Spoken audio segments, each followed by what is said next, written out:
मित्रांनो, सुख म्हणजे नक्की काय असतं या मालिकेच्या आजच्या भागामध्ये आपण पाहणार आहोत.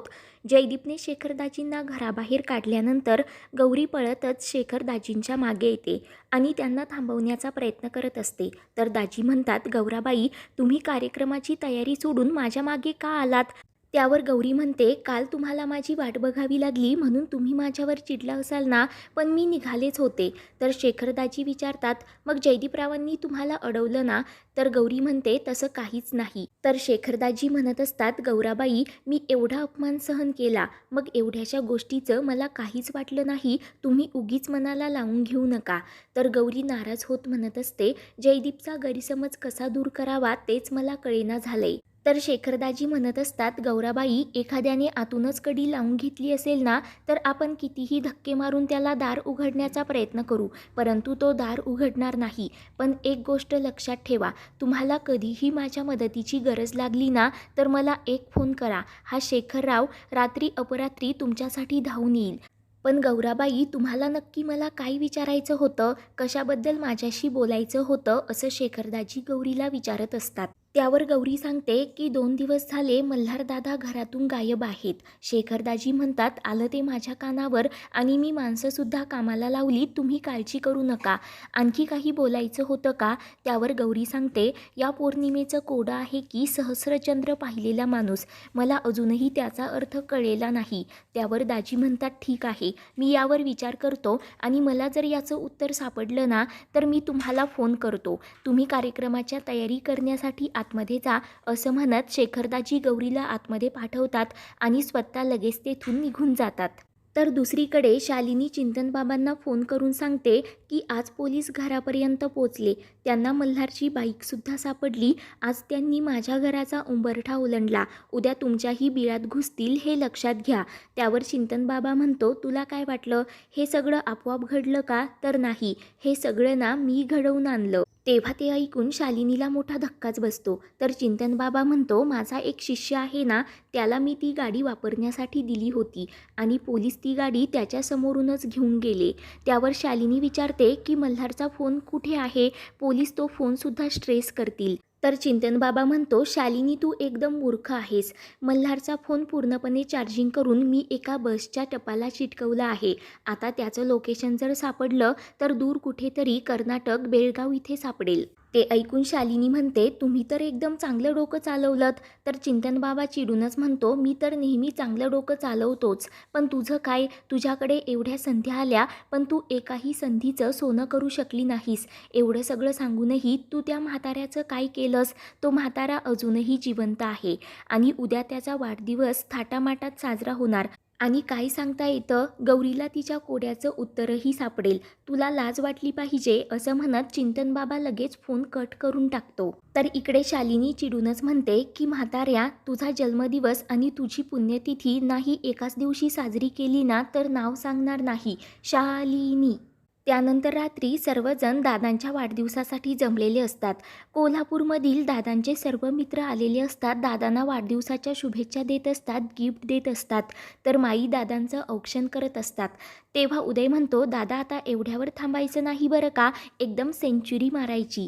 तर लगेच माई दादांची गंमत करत म्हणत असतात की उदय, एका सेंचुरीचं काय घेऊन बसलास? दादा डबल सेंचुरीसुद्धा मारू शकतात. ते ऐकून सर्वजण हसू लागतात आणि त्याच वेळेला अचानक लाईट जाते. जयदीप गौरी दादांसाठी सरप्राईज घेऊन तिथे केक घेऊन येतात. दादा खूप खुश असतात. तेव्हा कोल्हापूरमधील प्रसिद्ध गुरुजी म्हणत असतात की हे काय, तुम्ही एवढ्याच मेणबत्त्या लावल्यात का? अहो, तुम्ही हा केक ना 1000 दिव्यांनी सजवायला हवा होता. तर माई म्हणतात, अहो लावले असते, पण त्याचं काय आहे ना, केकवर जागाच उरली नाही. त्यावर गुरुजी म्हणत असतात, अहो माई, मी काही गंमत करत नाही. आज दादांनी 81 वर्ष पूर्ण केले, म्हणजे त्यांना सहस्र चंद्रदर्शन घडलं नाही का? तेव्हा गुरुजींचे ते बोलणे ऐकून गौरीच्या डोक्यामध्ये लगेच प्रकाश पडतो. तिला चंद्रसेन स्वामींचे बोलणे आठवतात. आता मात्र गौरीला तिच्या कोड्याचं उत्तर सापडलेलं असतं. गौरी खुश होत मोठ्यानेच ओढून माईंना म्हणते की इतके दिवस खुळ्यावानी मी ज्या कोड्याचं उत्तर सापडवत होते, त्या कोड्याचं उत्तर आपल्या घरातच आहे. अहो माई, 1000 चंद्र पाहिलेला माणूस म्हणजे आपले दादा आहेत. ते ऐकून सर्वजण खूपच खुश होतात. उदय आणि देवकीचा चेहरा मात्र पडलेला असतो.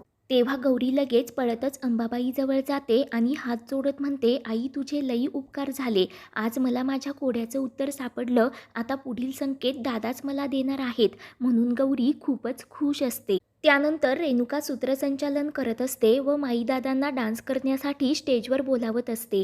तर माई म्हणतात, नाही ग रेणू, माझी अजिबात तयारी नाही. तर दादा म्हणतात, मालकीनबाई तुम्ही तर बिना तयारीचं पण छान नाचाल, पण माझं काय? ते ऐकून सर्वजण हसू लागतात. तर तेवढ्यात जयदीप आणि गौरी डान्स करण्यासाठी स्टेजवर येतात. ते एकदम माई दादांसारखा डान्स करत असतात. ते पाहून माई आणि दादांना त्यांचे जुने दिवस आठवत असतात. सर्वजण खूपच खुश असतात.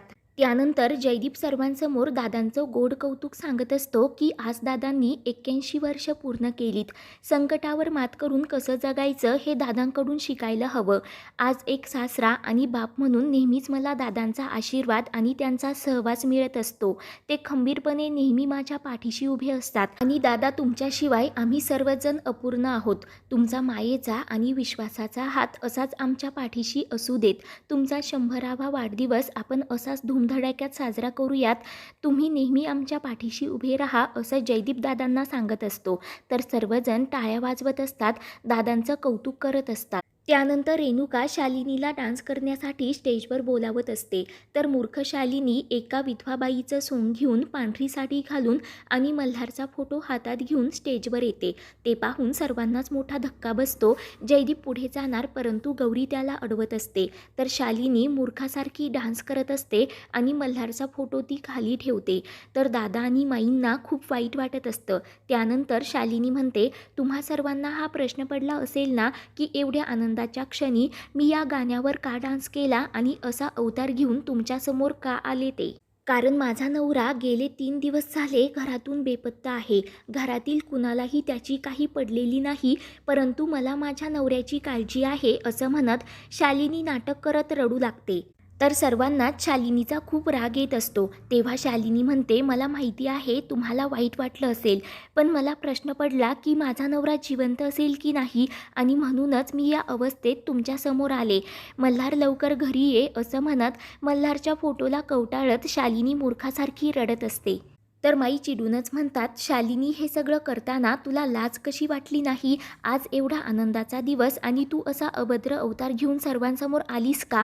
तर माई आता सर्वांसमोर हात जोडत म्हणतात की मंडळी, आमच्या मल्हारला काही एक झालं नाही, तो ठीक आहे.